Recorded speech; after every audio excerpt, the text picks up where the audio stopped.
Chapter 19, Model baru yang berharga. Bai Chuan membuka panelnya sekali lagi, mengungkapkan sejuta informasi tentang dirinya. Sebagai ular raja, dia telah tumbuh menjadi panjang 5,3 meter dan memiliki masa hidup selama 7 tahun 4 bulan. Dia telah mengumpulkan 26 poin, 61% dalam kemampuannya. Kemampuannya termasuk panjang akhir level 2, racun ular level 2, kelincahan level 2, kekuatan level 2, kariofansi level 2, sisik level 2, penyimpanan energi level 1, persepsi bahaya level 1, kelenturan level 1, berenang level 1, pencernaan dan penyerapan level 1, menggali level 1, sensasi termal level 1, menyelam level 1, dan pernafasan di bawah air level 1. Panel juga menunjukkan perpustakaan struktur kemampuan dengan berbagai model seperti ular jin, katak, belalang, ular anggur, layang-layang, ular air, dan tikus berduri Afrika. Bai Chuan menyadari bahwa panelnya telah menerima pembaruan dan kini memiliki fungsi menampilkan statistik bentuk tubuhnya. Dia juga telah mendapatkan kelincahan level 1 dan sisiknya telah naik menjadi level 2. Yang membuatnya bingung, panel sepertinya memiliki banyak fungsi tersembunyi, tapi tidak ada panduan untuk membimbingnya. Selama 6 bulan terakhir, Bai Chuan berhasil mengumpulkan 30 poin, tetapi beberapa poin digunakan untuk memperkuat kemampuan tambahan seperti lubang panas termal dan menyelam di gua. Dia kini memiliki total 26 poin yang dianggapnya cukup memadai. Namun, dia merasa kecewa karena belum menemukan kemampuan di atas tingkat level 3. Dia menduga bahwa kemampuan level tinggi seperti itu mungkin hanya dimiliki oleh penguasa puncak piramida biologis. Kemampuan level 3 mungkin mencerminkan kekuasaan seorang raja. Mengingat prestasi terbarunya, Bai Chuan fokus pada model yang sangat berharga yang baru saja dia buru, yaitu tikus berduri Afrika. Model ini memiliki dua kemampuan khusus, penggantian paksa level 1 dan regenerasi level 1. Kemampuan terakhir ini sangat berharga karena memungkinkan tuan rumah untuk dengan cepat memulihkan luka dan cedera. Memiliki kemampuan regenerasi berarti bahkan di hutan berbahaya, seorang bisa menghadapi lawan tanpa takut cedera. Ini adalah kekuatan super yang bisa membuat bahkan penguasa paling kuat iri. Bai Chuan merasa sangat bersemangat dengan potensi kemampuan ini untuk kelangsungan hidup dan keberlangsungan dirinya. Mengambil keputusan untuk memperkuat kemampuan sendiri, Bai Chuan mengambil kemampuan regenerasi dari model tikus berduri Afrika dan menyatukan ke dalam tubuhnya sendiri. Fusi tersebut berjalan lancar dengan tingkat kesesuaian sebesar 90%. Selanjutnya dia menambahkan kemampuan kuat level 1, perubahan dada, dari model layang-layang ke lokasi khusus di tubuh ularnya, menempatkannya secara strategis untuk efek maksimal. Setelah fusi kemampuan selesai, otot besar membengkak dan kemampuan kelincahan level 2 berkurang kembali menjadi level 1. Tetapi Bai Chuan tidak mempermasalahkannya. Selanjutnya dia menambahkan cakar tajam level 2 dari model layang-layang ke lokasi yang sama, menghasilkan pemandangan yang luar biasa. Cerita ini menjelaskan mengapa Bai Chuan tidak membunuh semut untuk dipindai sebelumnya. Tubuh ularnya dan ketidakhadiran anggota tubuh membuat sulit untuk menghancurkan makhluk-makhluk kecil tersebut, dan dia tidak ingin mengambil resiko yang tidak perlu. Sebagai gantinya, dia fokus pada memperkuat kemampuannya dengan hati-hati. Bai Chuan memahami pentingnya bermain aman dan menghindari konflik antara kemampuannya yang diperkuat. Dia tahu bahwa pendekatan yang mantap akan membawanya menuju kesuksesan tanpa risiko yang tidak perlu. Dengan kemampuan barunya dan peningkatan yang direncanakan dengan cermat, Bai Chuan merasa lebih percaya diri di hutan yang berbahaya, siap menghadapi segala tantangan yang dihadapinya. Bab 20. Mendekati menjadi naga. Dalam momen yang ajaib, tubuh ular Bai Chuan berubah dan sepasang cakar tajam tumbuh dari bagian depannya, memberinya penampilan seperti naga. Tubuhnya kini memiliki keindahan yang menakjubkan, dengan mata tajam, leher yang ditutupi sisik, dan cakar kuat yang menopang bagian atas tubuhnya. Bai Chuan merasa lebih kuat dan percaya diri. yakin bisa menghadapi sekelompok serigala tanpa rasa takut. Kembali masuk ke dalam tidur yang dalam, Bai Chuan mengeluarkan substansi kental yang lebih besar dari sebelumnya, menutupi seluruh tubuh ularnya yang panjang 5 meter, membentuk penampilan mirip telur. Waktu berlalu, dan setelah lebih dari setengah bulan, cangkang telur retak, mengungkapkan seekor ular ganas dengan cakar tajam. Bai Chuan sangat senang karena kini memiliki cakar lagi dan merasa jauh lebih kuat. Dia yakin bisa dengan mudah menangkap dan mencabik-cabik mangsa. Dengan cakar kuat dan sisik yang tahan banting, dia yakin bahkan bisa menahan serangan dari pemangsa yang kuat. Setelah merasa lapar setelah evolusi, Bai Chuan keluar untuk makan, menggunakan cakar fleksibelnya untuk berburu dan memakan mangsa dengan lebih efisien. Dia menyadari bahwa ketika mangsa lebih kecil dan hancur, laju pertumbuhan poinnya meningkat karena pencernaan makanan menjadi lebih mudah. Dia menyadari bahwa pencernaan yang lebih cepat mengakibatkan laju pertumbuhan poin yang lebih tinggi. Ingin menguji ketajaman cakar dan regenerasinya, Bai Chuan menggunakan ekornya sebagai target. Cakar dengan mudah menembus sisiknya dengan 6 poin kekuatan, menunjukkan ketajamannya. Namun, kekuatan maksimum yang bisa ditahan ekornya adalah 7 poin, terbukti dari goresan dan sisik yang pecah. Bai Chuan menyimpulkan bahwa cakarnya memang kuat dan dapat menahan tekanan yang besar. Chapter 21, Mengejar Belut Listrik. Bai Chuan telah menempuh perjalanan panjang dalam evolusinya, kini memiliki kekuatan level 2 yang tidak bisa dianggap enteng. Itu adalah kekuatan yang bisa menguasai makhluk seperti babi hutan. Saat ia menyaksikan lukanya sembuh dengan luar biasa, ia menyadari bahwa ia semakin sedikit mirip ular dengan setiap evolusi. Insting pemangsa di dalam dirinya memudar, dan ia bertanya-tanya, apakah ia akan mengalami hibernasi seperti ular lainnya saat musim dingin tiba? Setelah menunggu dan merenung sejenak, Bai Chuan memutuskan saatnya untuk mencari kekuatan baru. Ia merasa terjebak dalam posisi di mana ia tidak sekuat pemangsa puncak, namun lebih kuat daripada yang lemah. Kemampuan saat ini tidak cukup untuk menghadapi makhluk terkuat, jadi ia membutuhkan sesuatu yang luar biasa. Pikirannya melayang pada belut listrik. Dahulu ditakuti dan dihindari, Bai Chuan kini yakin bahwa ia memiliki kekuatan untuk mengalahkannya. Di kehidupan masa lalunya, ia telah terpesona oleh belut listrik. Mengetahui bahwa belut tersebut mampu menyebabkan arus listrik dengan kekuatan hingga 800 volt. Hampir mencapai kisaran tegangan tinggi yang ditentukan oleh negaranya. Tegangan seperti itu mematikan bagi manusia, dan ia membayangkan kekuatan yang akan diberikan olehnya. Dengan cakar tajam dan kulit luar yang tahan terhadap listrik, ditambah dengan kemampuannya untuk bernapas di bawah air dan meregenerasi diri, Bai Chuan yakin akan peluangnya. Ia menyadari resiko yang terlibat, karena mendekati belut listrik bisa berakibat fatal. Tetapi ia bertekad untuk mendapatkan kemampuan super pembunuh ini. Dengan keberanian dan keyakinannya, Bai Chuan memulai misi untuk menemukan belut listrik yang sulit ditemukan. Indra dan penglihatan tajamnya memungkinkannya untuk melihat sumber panas hidup di dalam kegelapan. Tak lama kemudian, ia melihat belut listrik berada di dekat tepian sungai yang lebar, mengintai dalam air keruh. Di masa lalu, ia tidak akan berani mendekati lawan yang begitu tangguh. Tetapi sekarang ia merasa siap. Ia tahu ada kesempatan baginya untuk mengalahkan belut listrik dan memperoleh kemampuan mematikan itu. Pertarungan akan berat, tetapi dengan kekuatan barunya, ia siap menghadapi tantangan itu. Saat Bai Chuan mendekati belut listrik, ketegangan di udara begitu terasa. Belut itu merasakan adanya penjaga asing dan bersiap untuk membela diri dengan arus listriknya yang kuat. Tetapi Bai Chuan tidak gentar. Ia meluncur ke arah belut listrik dengan cakarnya yang tajam, dengan lihai menghindari serangan dan arus listriknya. Pertarungan itu intens dan kedua makhluk itu bertarung dengan gigih untuk menentukan siapa yang akan mendominasi.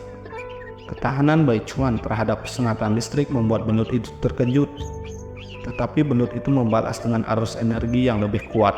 Meskipun belut listrik memiliki kekuatan yang besar, tekad dan strategi Bai Chuan membuahkan hasil. Dengan serangan terakhir yang terukur, ia berhasil memberikan pukulan fatal membuat belut listrik lumpuh.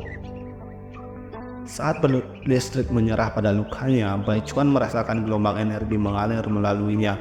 Ia telah memperoleh kemampuan belut listrik, dan kini ia benar-benar memiliki kartu truf sebagai pembunuh super. Dengan bisa racun dan sengatan listrik dalam genggamannya, hampir tak ada makhluk yang bisa bertahan dari serangannya. Saat ia berdiri sebagai pemenang atas belut listrik yang tumbang, Bai Chuan tahu bahwa ia telah membuka tingkatan kekuatan baru.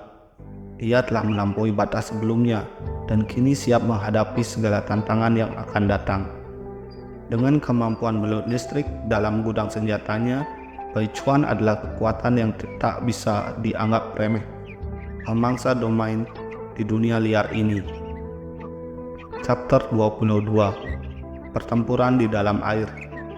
Pada hari ketiga pencarian belut listrik, Bai Chuan memasuki hutan, dibalut kabut putih tebal yang menyelimuti sekitarnya seperti kerudung transparan. Saat ia menjelajahi daerah itu, ia melihat seekor ular hitam pekat merayap di sepanjang tepian. Tidak lain itu adalah Bai Chuan sendiri yang telah mencari tanpa henti sepanjang malam. Meskipun ia memiliki pengetahuan tentang belut listrik dari kehidupan sebelumnya, Bai Chuan merasa bahwa teori kadang-kadang tertinggal dibandingkan dengan pengalaman praktis. Beberapa hari pencarian tanpa henti tidak menghasilkan apapun. Namun keberuntungan akhirnya tersenyum padanya. Di pagi hari ketiga, ketika ia melihat belut listrik yang sulit ditemukan bersembunyi di dalam air keruh. "Senang, akhirnya aku menemukanmu," bisik Bai Chuan saat ia mengamati belut listrik tersebut. Alih-alih langsung melompat ke dalam air, dia memilih untuk mencari mangsa lain di dalam hutan. Dengan kemampuan yang semakin berkembang, lebih serba bisa daripada ular biasa, Bai Chuan dengan cepat menangkap seekor monyet di atas pohon. Ia dengan cekatan menggigit monyet sebelum monyet itu sempat bereaksi, dan kemudian mengamankan dengan cakar tajamnya. Dengan kemampuannya yang semakin beragam dan tak lagi seperti ular biasa, Bai Chuan menemukan bahwa menjadi pemburu berbagai jenis hewan menjadi lebih mudah. Kebanyakan dari hewan-hewan ini tidak memiliki kecerdasan dan hanya mengandalkan naluri dan sedikit pengalaman. Taktik Bai Chuan memanfaatkan ketidaktahuan mereka, membiarkan ia mengejutkan dan menangkap mereka. Namun, jeritan panik monyet yang berjuang mengundang perhatian monyet-monyet lain di sekitar, sehingga mereka melarikan diri bersama keluarga mereka. Bai Chuan menghela nafas tanpa daya, menyadari bahwa ia harus mengambil tindakan sendiri. Ia memutuskan untuk menggunakan ular yang tak bisa melarikan diri sebagai umpan. Dengan monyet sebagai umpan, Bai Chuan melemparkannya ke arah belut listrik di dalam air, berharap untuk melelahkan belut tersebut. Belut yang ketakutan melepaskan arus listrik, sehingga monyet itu mati dalam hitungan detik. Meskipun Bai Chuan berada jauh dari adegan tersebut, ia merasakan efek arus listrik, menyebabkan tubuhnya menjadi lemah. Namun rencana itu berhasil. Bai Chuan berusaha menghindari pertarungan jarak dekat dengan belut untuk meminimalkan efek sengatan listrik. Ia bertujuan untuk melemahkan fisik belut dengan menjaga jarak yang aman dan menahan sengatan listrik. Bahkan dalam skenario terburuk, ia bisa bernafas di bawah air dan menunggu pulih dari sengatan listrik. 5 menit kemudian, air tenang kembali, dan Bai Chuan muncul dari dalam air dengan belut listrik yang kalah di tangannya.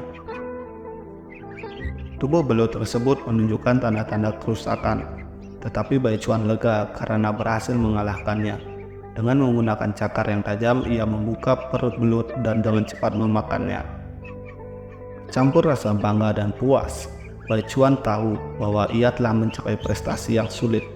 Dengan kekuatan belut listrik kini berada dalam genggamannya, ia menyelidiki sekitarnya dengan penuh keyakinan. Chapter 23, Kegembiraan tak terduga, evolusi sekali lagi. Setelah berhasil menyelesaikan tujuan perjalanannya dengan memakan belut listrik, Bai Chuan menoleh ke atas. Ada kabut tebal yang mulai hilang, menyadari bahwa fajar sudah dekat. Setelah beberapa hari berada di luar gua, dia memutuskan untuk kembali dan memulai putaran evolusi lagi. Dengan tekad yang kuat, si ular besar merayap melalui hutan dengan cepat. Tiba-tiba, Bai Chuan berhenti dan berbalik, memanjat batang pohon besar, dia mencapai tempat di mana dengan kejutannya dia merasakan sumber panas, meskipun tidak ada yang terlihat di sana. Setelah pemeriksaan teliti, dia menyadari bahwa itu adalah bunglon. Penemuan ini membuatnya sangat senang. Dia selalu ingin bertemu dengan hewan magis ini, tetapi hampir kehilangan harapan. Kemampuan bunglon untuk menjadi tak terlihat adalah pasangan sempurna untuk sifatnya yang sangat beracun. Bayangan dirinya yang terlihat dan mematikan membuatnya bersemangat. Bai Chuan membayangkan betapa kuatnya dia dengan kemampuan tersebut. Dia tidak bisa menahan tawa pada pikiran itu. Tanpa ragu, Bai Chuan menangkap bunglon tersebut dan menelannya. Merasa berbahagia atas kemampuan baru yang ditemukan, setelah kembali ke gua mewahnya, dia membuka panel dan memeriksa kemampuan dari belut listrik dan bunglon. Meskipun beberapa di antaranya biasa saja, dia kagum dengan kekuatan unik dari kemampuan belut listrik untuk menghasilkan listrik. Saat mempertimbangkan kemampuan mana yang harus ditingkatkan, dia menyadari bahwa kemampuan generasi listrik bisa berevolusi menjadi otot khusus panjang 2 meter di tubuhnya. Namun, memilih evolusi ini akan mengorbankan tingkat kekuatannya. Setelah mengingat biologi belut listrik, Bai Chuan menyadari bahwa otot khusus ini berfungsi seperti baterai, menghasilkan listrik. Memilih evolusi ini berarti mengorbankan sebagian kekuatan fisiknya. Setelah pertimbangan yang matang, Bai Chuan memutuskan untuk mengembangkan kemampuan generasi listrik, tetapi hanya menjadi panjang 1,5 meter di bagian ekor. Dengan cara ini, transformasi tersebut tidak akan mempengaruhi kekuatan keseluruhannya, karena ekor terutama berfungsi untuk membantu keseimbangan dan gerakan. Keputusan ini memungkinkan dia untuk meningkatkan kapasitas penghasilan listriknya sambil menjaga keseimbangan yang baik antara kemampuannya. Chapter 24, menandai datangnya musim dingin. Bai Chuan sedang merenungkan batasan kapasitas pembangkit listrik saat ini yang mencapai sekitar 600 volt.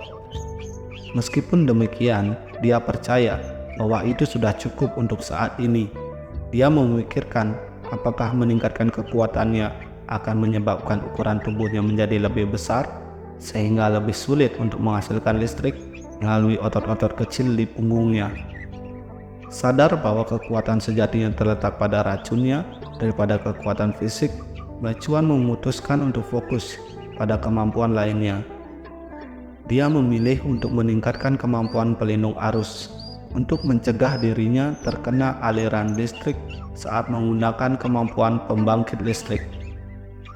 Setelah memeriksa kemampuan lainnya di panel, Bai Chuan dengan strategis menempatkan kemampuan chameleon di belakang untuk menghindari konflik selama evolusi. Dia memberi prioritas pada kemampuan seperti simulasi lingkungan level 2 dan konvergensi udara level 1. Mengakui potensi kegunaan mereka untuk menyamar dan menyembunyikan diri. Setelah pemilihan yang cermat, Bai Chuan menstabilkan semua kemampuan yang diinginkannya dan menyadari bahwa ketahanannya mungkin kurang.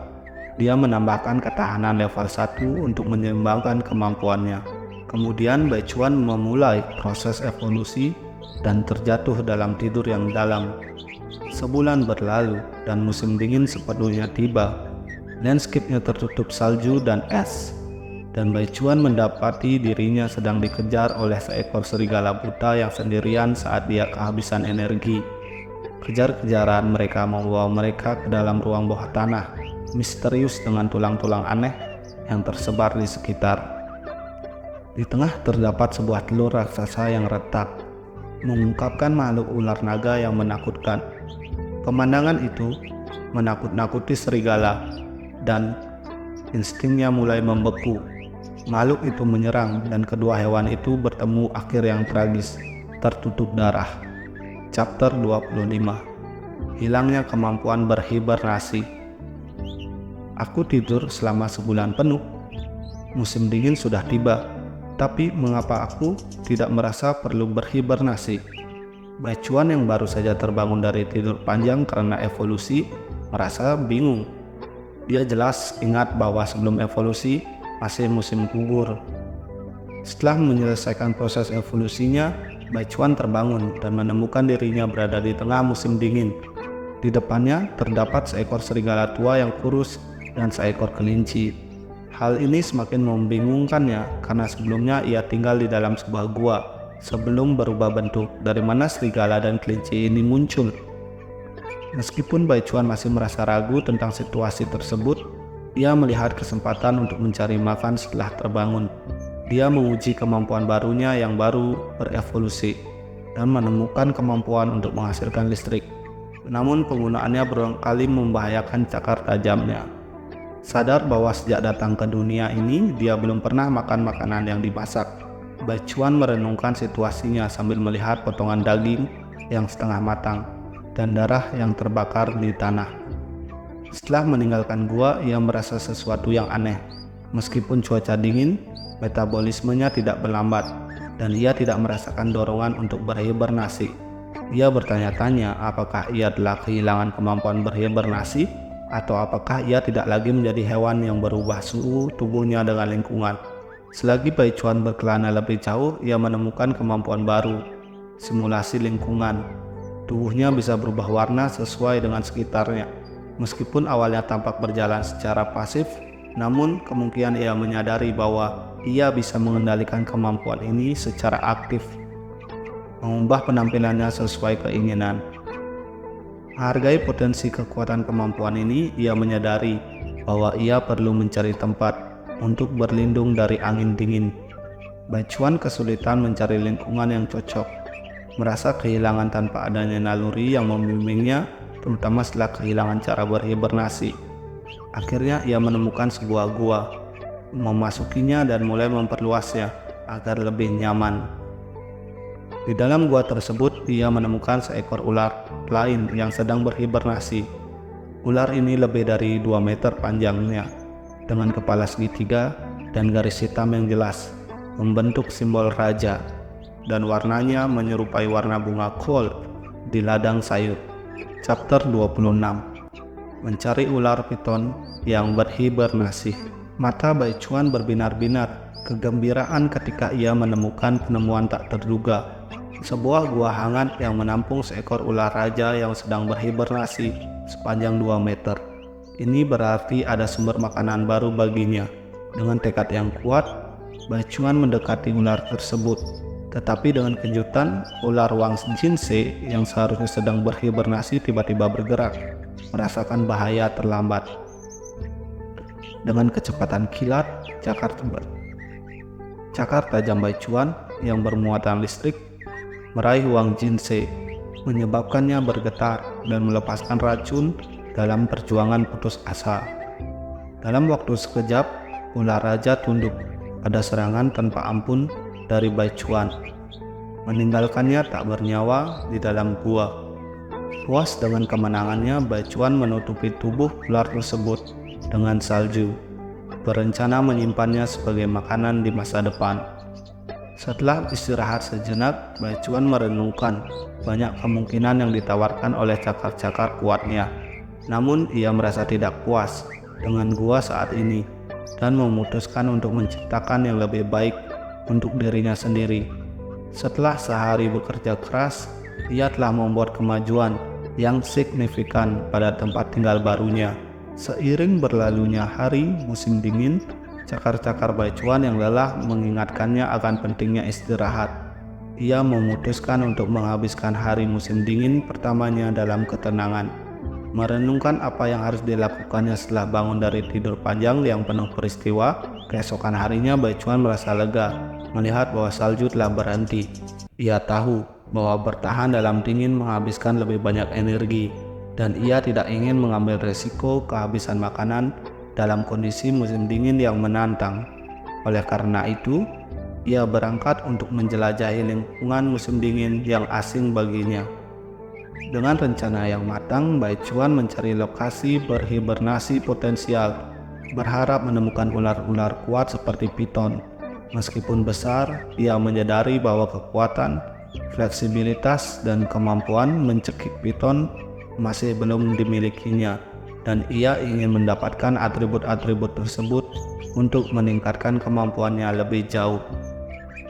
Pencarian Bai Chuan terbukti menantang di rentang pegunungan yang luas dan hutan salju yang tertutup. Tetapi setelah lebih dari seminggu usaha gigih, akhirnya ia menemukan ular boa constrictor yang berhibernasi.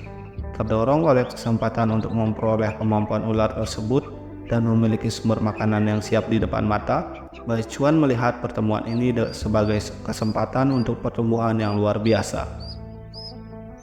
Selama pencariannya, Bai Chuan juga menemukan berbagai buah lain dengan makhluk-makhluk seperti ular, katak, tikus, dan landak. Dengan cakar tajam dan aliran listriknya, bahkan landak yang tangguh pun menjadi mangsa yang dapat ditaklukkan. Chapter 27. Pencarian terakhir. Mereka mengatakan bahwa kerja keras selalu berbuah hasil, dan setelah lebih dari seminggu pencarian tanpa henti, Bai Chuan akhirnya menemukan apa yang dia cari. Itu adalah seekor ular piton Burma. Ular piton itu sedang beristirahat dengan tenang di dalam gua bawah tanah, berwarna coklat dengan bintik-bintik coklat mencolok dan memiliki panjang yang mengesankan sekitar 7 meter. Bai Chuan terkagum-kagum melihat keindahan makhluk perkasa ini, menyadari betapa kecil dan tidak berarti dirinya dibandingkan dengan ular tersebut. Biasanya Bai Chuan takkan berani menghadapi ular sekuat itu, bahkan dengan kemampuan listrik barunya. Pertarungan langsung akan terlalu berbahaya. Namun hari ini berbeda. Ular raksasa ini akan menjadi santapannya. Meskipun ular memiliki kekuatan yang besar, mereka juga cukup rapuh. Berkat kekuatannya, Bai Chuan memiliki keunggulan. Dengan presisi yang mematikan, Bai Chuan memanggil seekor ular hitam berbisa dari bayangan. Taring berbisa itu menusuk daging ular, melepaskan racun yang kuat dan menyebar ke seluruh tubuhnya. Sementara itu, cakar tajam Bai Chuan merobek kulit ular tersebut, menyebabkan luka-luka dalam. Meskipun terbangun dalam rasa sakit, ular tersebut sudah lemah karena musim dingin yang sangat dingin dan kelaparan sehingga tak mampu melawan dengan kuat. Bai Chuan berhati-hati melepaskan genggaman dan mundur saat ular tersebut perlahan-lahan terpengaruh oleh racun. Makhluk itu tak bisa memahami mengapa saudaranya bisa bertahan dalam kondisi yang keras seperti ini, sementara dia tidak bisa. Sayangnya ia takkan pernah mengetahui jawabannya. Dengan kematian ular itu, tantangan Bai Chuan adalah mencari cara membawa ular raksasa ini kembali ke guanya. Dia memutuskan untuk tinggal di tempat dan merayap ular tersebut di sana. Santapan sebanyak ini akan mencukupi untuk bertahan beberapa hari, dan untungnya cuaca dingin akan mencegah dagingnya menjadi busuk. Dengan cakar tajamnya, Bai Chuan merobek-robek daging ular tersebut dan mulai melahapnya. Dia telah mengembangkan cara makan yang lebih efisien, berbeda dengan ular-ular lain yang cenderung menelan dengan lambat. Metode ini memungkinkan dia mencerna lebih cepat dan tumbuh dengan laju yang lebih cepat. Mengejutkannya, Bai Chuan menemukan bahwa dia tidak lagi merasakan ketidaknyamanan atau ketidaksukaan terhadap daging ular mentah yang dulu tak tertahankan baginya saat masih manusia. Sepertinya naluri ular telah sedikit mempengaruhi kesadarannya. Selama beberapa hari, Bai Chuan hidup dengan nyaman, menikmati daging melimpah ular raksasa tersebut. Kemampuan pencernaan gila yang sempat melambat kini aktif kembali, menyebabkan pertumbuhan poin kekuatannya melonjak. Namun masa-masa bahagia ini tidak berlangsung lama. Setelah 4 hari, Bai Chuan telah sepenuhnya melahap ular raksasa itu, tidak meninggalkan jejak keberadaannya. Chapter 28. Kemampuan tersembunyi panel. Pada hari itu, Bai Chuan setelah selesai makan semua daging, sekali lagi muncul dari lubang ular dengan perutnya yang bulat. Dia telah berhasil mendapatkan model kemampuan dari piton Burma yang ternyata cukup mengesankan dalam hal kemampuannya. Namun, karena berada di luar gua yang aman, Bai Chuan menahan diri untuk berevolusi secara sembarangan karena adanya bahaya potensial. Sebagai gantinya, dia memutuskan untuk menunggu hingga kembali ke sarang yang sudah dikenalnya. Setelah kembali ke sarangnya, Bai Chuan dengan tidak sabar membuka panel untuk melihat statusnya saat ini.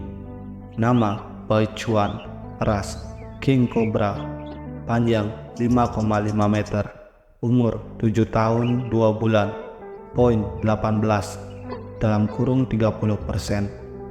Dan daftar kemampuan yang panjang mengikuti panjang akhir level 2, racun ular level 2, ketangkasan level 2, kekuatan level 2, clairvoyance level 2, timbangan level 2, cakar level 2, kekuatan otot level 2, simulasi lingkungan level 2, penyimpanan level 1, persepsi bahaya level 1, fleksibilitas level 1, renang level 1, pencernaan dan penyerapan level 1, menggali level 1, dan thermal pipi level 1, menyelam level 1, bernafas di dalam air level 1, regenerasi level 1, dan perlindungan diri level 1. Bai Chuan menyadari bahwa setiap kali dia berevolusi, panelnya menjadi lebih beragam, yang terkadang mempengaruhi persepsinya. Tertarik untuk mencoba sesuatu, dia bertanya-tanya apakah dia bisa mengubah panel tersebut. Untuk kejutannya, titik cahaya kecil muncul di tengah panel, menyebabkan semua informasi berputar dan berubah di sekitarnya. Ketika panel berhenti, itu telah berubah sepenuhnya. Sekarang panel menampilkan nama Bai Chuan, ras King Cobra, panjang 5,5 meter, umur 7 tahun 2 bulan, poin 18, dalam kurung 30%. Kemampuan level 2 kemampuan diperluas, level 1 kemampuan diperluas, perpustakaan struktur kemampuan diperluas. Senang dengan kemampuan baru untuk mengedit, Bai Chuan memutuskan untuk memperluas perpustakaan struktur kemampuan dan memilih model piton raksasa. Sebuah panel baru muncul, berbeda dari sebelumnya. Ras Piton Burma Overload. Kemampuan panjang tertinggi level 3, berliku dan mencekik level 2, kekuatan level 2, fleksibilitas level 2, skala level 2, sensasi thermal level 2, penyimpanan hemat energi level 2, berenang level 2, adaptasi air garam level 1. Kemampuan yang megah dari Piton Burma membuat Bai Chuan terkagum-kagum. Dia tidak bisa tidak bertanya-tanya, apa arti overload dalam nama ras tersebut? Apakah itu gelar yang diberikan kepada ular paling dominan di area atau ras? Dia tidak yakin apakah dia sebagai King Cobra bisa dianggap sebagai overload. Memikirkannya lebih lanjut, Bai Chuan melihat bahwa beberapa kemampuan memiliki efek tersembunyi yang terlihat setelah memeriksa panel dengan cermat. Misalnya, kemampuan panjang akhir tampaknya sesuai dengan kekuatan tubuh dan postur ular, bergantung pada ukuran dan massa otot ular.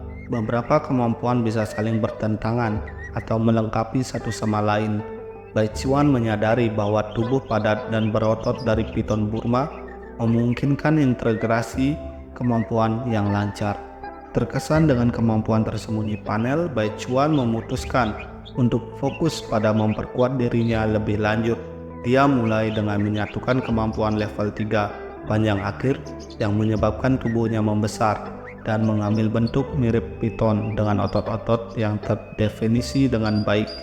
Selain itu, kemampuan level 1 kekuatannya ditingkatkan kembali menjadi level 2. Dengan menyadari bahwa panelnya mengandung lebih banyak rahasia yang menunggu untuk diungkap, Bai Chuan semakin bertekad untuk mencapai puncak kekuatan dan mendominasi semua yang ada di jalannya. Chapter 29. Pilihan dan merangkul transformasi. Setelah menggunakan panel ini selama setengah tahun, Bai Chuan menyadari bahwa panel ini selalu memberikan kejutan baginya tiap saat. Seperti hari ini, jika dia tidak terlalu penasaran dan suka menjelajahi rahasia-rahasia, mungkin dia tidak akan tahu bahwa ada begitu banyak informasi tersembunyi di balik peningkatan kemampuannya. Meskipun pemulihan kemampuan adalah hal yang baik, Namun hal itu menghambat keinginannya untuk bereksperimen. Apakah memperkuat kemampuan yang sama lagi akan menghasilkan peningkatan tiba-tiba? Bingung dengan keputusan ini, Bai Chuan merasa seolah-olah dia baik hati sambil mengambil keuntungan.